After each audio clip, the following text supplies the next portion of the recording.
ஏய், ஆ என்ன ஏதோ ரொம்ப ஆழ்ந்த சிந்தனையில இருக்குன்னா? அதுவா?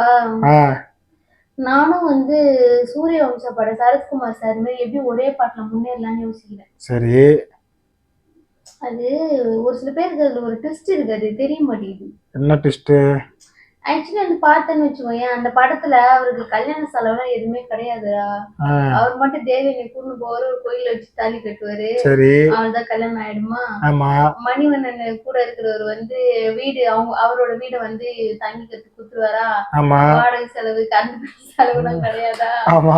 இன்னொன்னு பார்த்தோன்னா தேவயானி அவங்க ரிலேஷன் ஒருத்தர் வருவாரு. அவர் இன்வெஸ்ட்மெண்ட் காசு ஆமா, மாமான்னு ஒருத்தர் இருப்பாரு. அவர் என்ன பண்ணுவாரு, மாப்பிள்ள அந்த பஸ் நீங்க வாங்குங்க, எவ்வளவு பணம் செலவெல்லாம் நான் தரேன், நீங்க பொறுமையா திருப்பி கொடுங்க அப்படின்னு வரா. கடன் கொடுத்துட்டாங்களா, அதை வச்சு அவர் ஒரு பஸ் வாங்கிட்டு ஒரு பஸ் வச்சு அப்படியே டெவலப் பண்ணி ஃபுல்லா தோட்டம் கீட்டம் வீடு கீட்டு அப்படியே வாசல் செட்டில் ஆயிடுவாரு. நம்ம எங்க அப்படி செட்டில் ஆகுது? எங்க நம்ம தான் பஸ் வாங்குறதுக்கு நம்ம ஃபர்ஸ்ட் யாரு கடன் கொடுக்க தயாராகிறானுங்க.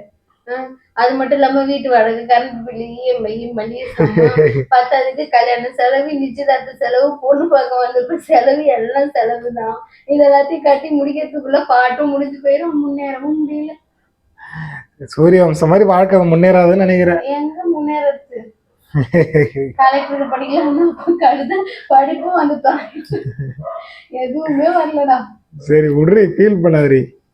என்ன பண்றதுன்னு யோசிக்கிறேன். படத்துல வர போய் வாட்ச் மேய்க்க போயிடலாமா?